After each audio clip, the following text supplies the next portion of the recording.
Our conference minister in the South Central Conference, United Church of Christ, Campbell Levitt, noted recently that there was some debate going around the conference office about the correct order for the progression of the Advent candles.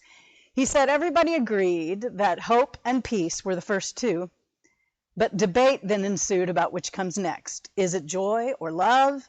Which week is the pink candle? And do you light the pink candle on the third or the fourth Sunday? And does pink go with joy or go with love? Reading his article, I realized that I have a very strong feeling about this. So let me set the record straight. Week 3 is joy, and it is the pink candle. For someone like myself, who is so loosey-goosey on almost all aspects of liturgical tradition, I seem to care about this one. I have no idea why. Maybe because this sort of thing has been the topic of conversation among clergy on many occasions over the years, particularly among those clergy who really don't have a life and enjoy sitting around talking about church endlessly, people like myself. Somebody will say, well, you light the pink candle in week 3 for love, because pink is the color of love, as any Valentine's Day card will show you. And that makes week 4 joy, because then you sing joy to the world, because Christ is coming soon. Well, that is absolute nonsense. Last week was peace. Today is joy. Pink joy. From peace comes joy. Have you ever thought about the difference between joy and happiness? Maybe you don't spend much time on such distinctions. Let me tell you, if you're called upon to write a sermon about joy, you pursue all sorts of angles. And I found that there is a distinction between joy and happiness. An important one, perhaps. Think about it like this. Happiness is an emotion that is caused by external sources. There may be certain conditions that I may encounter in life that make me happy. Joy, on the other hand, is more permanent, more abiding than happiness. Joy is not dependent on external circumstance. Joy comes from a place deep within. Remember a few weeks ago we talked about, on Hope Sunday, we talked about the difference between ordinary hope and mystical hope. Ordinary hope is dependent upon a hoped-for outcome, the expectation of some kind of future event, which may or may not happen, but we hope it does. We hoped that it wouldn't rain today for Stacy's ordination. We see how that worked out. We hope every Sunday that the live stream will come off without a hitch. Sometimes it does, and sometimes it doesn't. Mystical hope, in opposition to that, is an abiding state of being that's not dependent on any particular external circumstance. A candidate for ministry like Stacy gives us hope no matter what the weather is. And the fact that we keep on going and that our congregation stays together when there are technical glitches is a source of deep and abiding mystical hope.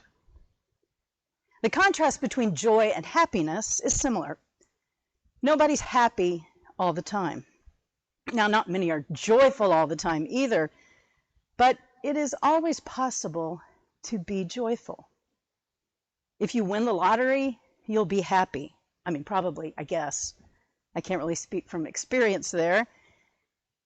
Joy is present in the midst of life's ups and downs. Happiness is a day when things are going really well. Joy is finding a way to laugh when things are irritating or even scary or heavy. Happiness is an emotion, and emotions naturally change. Joy is realizing, regardless of how you are feeling, you really are okay. Things are going to be okay. Happiness is things working out the way that we hoped they would. Joy is knowing that our hopes are bigger than our immediate desires.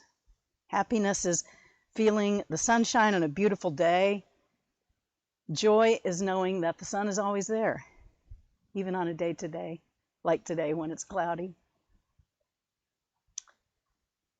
Whatever the weather is won't last. That consistency of the changing seasons is a source of joy. When you think about this distinction between joy and happiness, then these words that I'm about to read from the 4th chapter of Philippians no longer sound like a glib Hallmark card.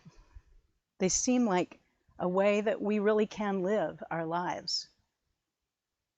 Be joyful in the Lord always. Again, I will say rejoice. Let your gentleness be known to everyone. God is near.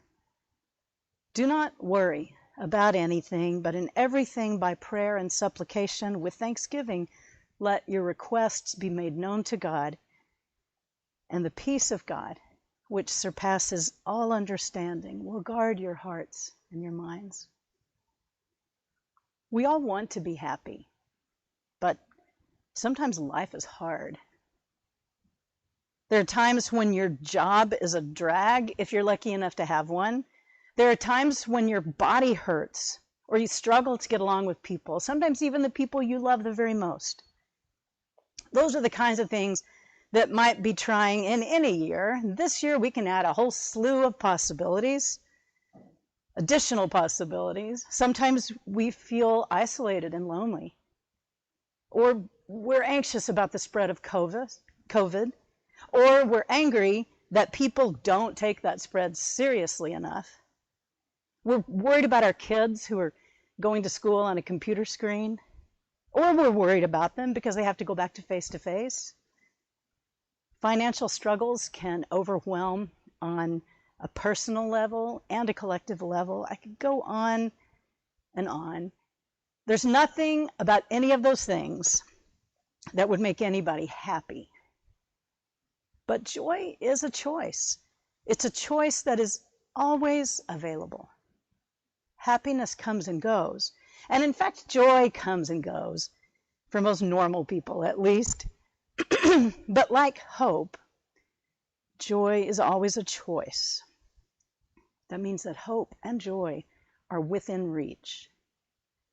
Now, I didn't say it's an easy choice, just that knowing it is possible helps us not get stuck in negative states of being.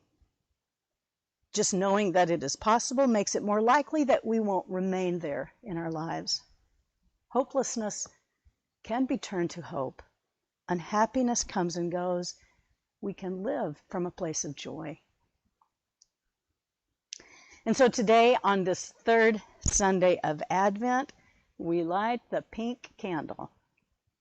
And we remember that though happiness is a wish that is surely shared by all, joy is a practice that is chosen by some.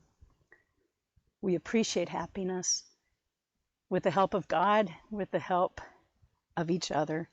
May we find our way to live in joy.